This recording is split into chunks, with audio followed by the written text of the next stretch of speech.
So, kamusta po mga ka-Streetwise? Ako po si Takero Miyamoto at welcome po sa aking munting channel.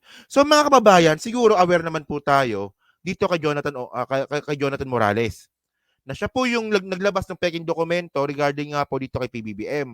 At saka dinamay niya pa talaga si Marcel Soriano. So, guess what? Guess what? Nakahanap po siya ng kakampi. At tuwan-tuwa ang SMNI na nakahanap po ng kakampi si Morales. So, sino kakampi yun? So, syempre, basahin natin. No? Sino kakampi ni Morales? So, siya nga po ay ito SMNI News. Nakahanap na kakampi si ex-PDEA agent Jonathan Morales sa katauhan ng whistleblower na si Sandra Cam. Matapos itong tumistigo sa Senado laban kay Pangulong Bongbong Marcos. Pero ayon kay Cam, aasahan na niya na hindi magiging madali ang mga pagdadaanan ni Morales. Diyos ko, Sandra Cam. Walang iya, pareha sinungaling nagsaportahan. Actually, mga kababayan, kunwari, kung ako may problema ako, tapos magbabanggit si Sandra Cam na, Takero, suportado kita. Sasabihin ko lang, wag na. Sinungaling ka eh. Susuportahan mo pa ako, wag na.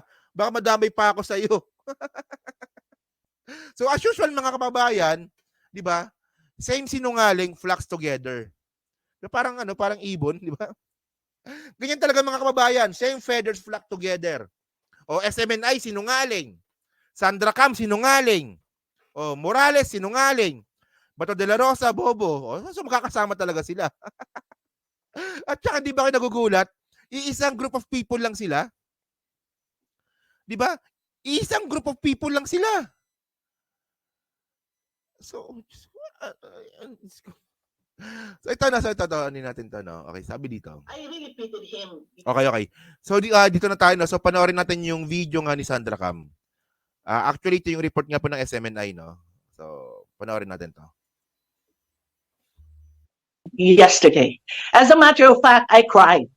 Dahil alam ko, mahirap dumepensa ng sarili niya. Umiyak pa raw siya, no? Umiyak. Nagloloko talaga tayo nito. But everybody is getting his head yesterday. Lahat na lang tatawagin siya ng kung ano-ano. During my time, GMA was so strong at that. Baka sinungaling, no? Sabi niya, everyone was headed on him yesterday.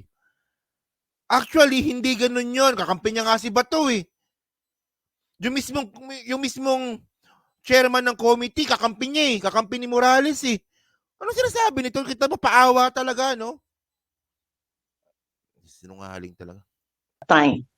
Pero, ang unang kumupkup sa akin ay ang simbahan. Led by the late Archbishop Cruz. Ang tanong ngayon, Sandra Cam, sa tingin mo ba sa ginagawa ng mga Duterte, susuportahan kaya yan si Morales ng simbahan? Hindi, sa tingin nyo lang. Sa tingin nyo lang. Di ba? Alam ko, karamihan naman ng mga, no? Hindi naman. Maraming mga pare ang ayaw kay PBBM. Naniniwala naman ako doon. Maraming mga pare ang ayaw kay PBBM. Pero mas naniniwala ako na mas maraming pare ang ayaw sa mga Duterte, lalo na ngayon. Destabilizer eh. Di ba? So, ano ba? Sinasuggest mo ba na lumapit sa simbahan si Morales? Ganun ba? Sa CBCP. Then, pinaubaya na niya ako kay Senator Ping Lacson. Bigyan mo na ngayon, sa kapanahonang ito, na very volatile kanyang buhay. At any moment pwede siyang patayin, pwedeng kidnapin ang kanyang anak. Para man sa isang law expert. Tama, no? Grabe na, no? Grabe, pwede daw patigukin, pwedeng ipakidnap yung anak. So ito lang punto natin dito mga kababayan. Kapag ganyan klaseng mga katulad nga po ni Morales, sino ba yung merong history ng pagpapatigok ng tao? Sino ba? Sino ba yung may history ng pagpapatigok ng tao? Directly. Di ba si Digong? Oh, ngayon napaka-immature naman kasi yung sinasabi ng mga kampo nga po ng mga DDS, especially nga po ni Sandra Cam, na kung meron bang kung meron bang mangyari kay Morales, si PBBM kaagad yung may kasalanan. Hindi ganoon yon.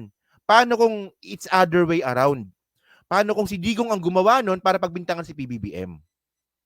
Everything is possible kasi dito mga kababayan. At tandaan natin, sino ba may issue ng pagpapatigok ng tao? Hindi si PBBM yun. Si Digong yun. Kasi ang hirap eh, di ba? Kita nyo, di ba? Double-sided. Napaka-immature talaga nila. Sige, sige. May dalawang opsyon na pwedeng gawin si Morales para humingi ng proteksyon. Sa tingin natin, kung may tiwala kayo sa DOJ, kasi ang DOJ is under the Executive Department, pwede sila mag-apply sa Witness Protection Program sa DOJ. So yung nagsasalita dito, yung magaling na abogado ng SMNI na si Atty. Tolentino. Na isa rin wala ring alam. But kung hindi naman, pwede silang kumuha ng mga security dito sa Senado. Ayon pa kay Tolentino, karapatan din ng whistleblower na magkaroon ng abogado sa mga pagdinig. Makikipag-ugnayan naman ang grupo ng mga whistleblower kay Morales para magpaabot ng tulong. Panawagan naman nila sa pamahalaan na bigyan ng tamang pagtrato ang mga katulad nilang handang magbuwis ng buhay sa ngalan ng katotohanan. Focus lang, O tapos focus lang sa ano. Mr. Morales, just focus.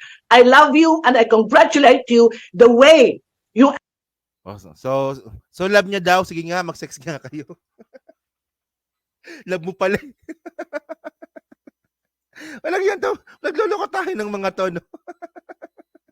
I love you and I congratulate you the way you answered sa hearing na yan. And I'm hoping that by next hearing, kung marami ng senador dyan, huwag kang patitinag, stick na yung kung ano yung nasa isip mo at yung katotohanan ng papel na lumabas. Just stick to that. So mga kababayan, Diyos ko naman. Parehas sinungaling, nagsuportada, sakit ng ulo ko. Walang yan itong mga to, no? Nagloloko talaga tayo, no? So mga kababayan kasi ito, walang yan naman, no? So una kasi, yung pinagmamalaki kasi ni Sandra Cam, siya daw po ay whistleblower nga po ni Gloria Macapagal Arroyo. So ang tanong dito mga kababayan, si Sandra Cam talaga, ang hilig niya talaga sa pag-whistleblower. So hindi lang po ito yung first time ni Sandra Cam na nag-whistleblower kay Arroyo. Actually marami pa yan. Meron siyang pag-whistleblower sa PCSO, meron siyang pag-whistleblower kay Gloria, tulad ng sinabi kanina. Meron siya pag-whistleblower din kay Leila de Lima. So ang tanong doon, alin doon yung napatunayan mo na? 'Di ba? Alin doon yung napatunayan mo na? Yung pag-whistleblower mo ba kay Gloria Macapagal Arroyo na sangkot sa weteng, napatunayan mo ba 'yon? Well, mga kababayan, kasi ang punto natin dito, paano ka magiging whistleblower kung kasabwat ka? Kasabwat ka dun eh. Oh. Sabi dito, oh. Was Duterte scam by Sandra Cam? So sabi dito, she was self-confessed bagwoman of an illegal numbers game in the Philippines for years before turning into whistleblower.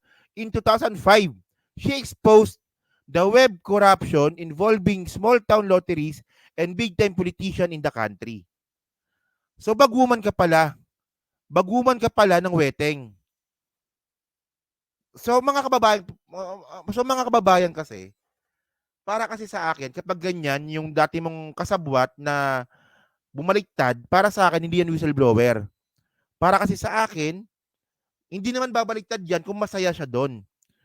'Di ba? Kung masaya mong binibigyan ng pera yung kasabwat mo, hindi babaliktad yan. So, kaya po madalas na bumabaliktad yung mga kasabwat kasi nga po, hindi kontento sa binibigay. So, hindi po ito para sa bayan kung bakit nga nag-whistleblower itong si Sandra Cam kay Gloria Macapagal Arroyo. Nagkaonsehan po sila dito. Ganun yan eh. Maniniwala ka ba na gano'n na mag-whistleblower ako para sa bayan? Hindi ganun yun. O kasabwat ka dati, kaya ka nag-whistleblower kasi nga, hindi mo natatanggap yung gusto mong matanggap. Wala kayo dyan sa ganyan. O. So, bukod dyan, no, so siya, admitted siya na baguman siya. Ang tanong, yung inakasuhan mo ba, nasangkot sa weteng na patunayan mo? Kahit sa korte man lang, napatunayan mo, hindi. Oh, pero ikaw umamin ka na baguman ka. Yan ang sinasabi ko eh. Oh. And then mga kababayan, no? Okay? Sandra Cam, board member of the Philippine Charity Sweepstakes. Ayan na.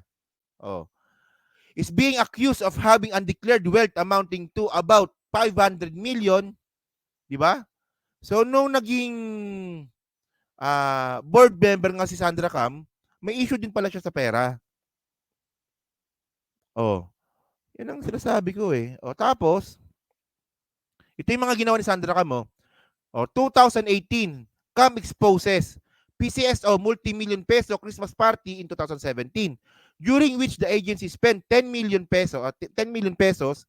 PCSO General Manager Alexander Babulatan says the PCSO board approved 10 million for purposes of planning the party but spent 6.2 million pesos. So yan, no? So in-expose din ito ni Sandra Cam na meron daw pong ginamit yung PCSO nung panahon nga po ni Digong ng 10 million pesos para po sa Christmas party. So ayaw ni Sandra Cam nun. Pero yung request nila is 10 million lang pero 6 million lang pala yung nagastos. So malaking pera pa rin yan. Pero ang problema dito, Duterte Defense Bulatan, Cam reiteration that PCSO multi-million peso Christmas party in 2017 was unacceptable despite Duterte's stand. So ngayon, nag-whistleblower ka kasi ayun na pinagmamalaki ni Ayan ang pinagmamalaki ni Sandra Cam eh. Whistleblower ako. Ako ang presidente ng Whistleblower Association of the Philippines. So, ngayon, nag-whistleblower ka rin sa PCSO, hindi ka naman kinampihan. Ayan eh. So, yung whistleblower mo, walang kwenta. Ano yung excuse me. Ano yung pinakamalaking whistleblower ni Sandra Cam? Di ba? Ano yung pinakamalaking pag-whistleblower ni Sandra Cam? Ito. Ayan, no? Sandra Cam to Dilima, sorry, I was used. Kaya ako tinatawag na sinungaling kasi nagpapagamit ka. Ayan, no? Nagtistigo pa nga si Sandra Cam regarding nga po sa kaso ni Leila de Lima. Tapos ang ending naman pala, I am sorry, I was used. Ayan ang sinasabi ko eh. So ngayon, actually, tuwan-tuwa yung mga DDS. Di ba? Sabi ng mga DDS, good job, Sandra Cam. Sumusuporta kay Morales. Sabi nila yan. Pero sabi naman natin, okay lang yan, walang problema yan. Sinungaling, sumusuporta sa isang sinungaling. Di ba sabi ni Sandra Cam yan, I was used. Tapos, sabi dito, 2 days after gaining her freedom, whistleblower Sandra Cam apologized to former Senator Leila de Lima admitting she was used as a tool. Gamit ka pala eh. Di ba? For the imprisonment of the former Justice Secretary that led to her almost 6 years of continued detention. So, whistleblower, sinungaling, walang yanan. So, according to Cam, she was an instrument in obtaining evidence used against de Lima, especially during the inquiries into the drug trading in New Bilibid Prison conducted by both House of Representatives and Senate in 2016. So, ang ginawa ni Sandra Cam na whistleblower niya rin yung sarili niya. Sobrang galing na whistleblower nito, mga kababayan. Pati sarili niya, whistleblower niya rin. Walang yan na yan, no? Na I was used as a tool. Magaling pala, sorry, I stand corrected. Magaling na whistleblower si Sandra Cam. Kasi pati sarili niya, whistleblower niya. Nag-whistleblower siya laban sa sarili niya. Galing. Tama lang na maglokohan kayo dyan. Walang problema yan. Walang yan na yan, no? So yun mga kababayan, no? So kayo mga ka-streetwise, no? Yan po sa 534 po na nanonood. So ano masabi nyo nga po dito na itong si Sandra Cam nga po at itong mga DDS tuwan-tuwa sa kalokohan na sila lang din pala ang may gawa. Isipin nyo sinungaling, di ba? Tapos susuportahan yung sinungaling. Hindi walang bilang yon. Ibig sabihin nun, walang bilang yon. O, di ba? So, ito ba asset ba to sa mga DDS? Si Sandra Cam? Actually, kunwari, pag ako, di ba? Takeru, whistleblower ka. O, tutulungan ka ng grupo namin. Sasabihin ko, wag na lang. Wag na! So, yan, no? So, pag-comment lang po sa baba, binabasa ko pong lahat yan. No? So, maraming salamat po sa inyong mga kababayan. No?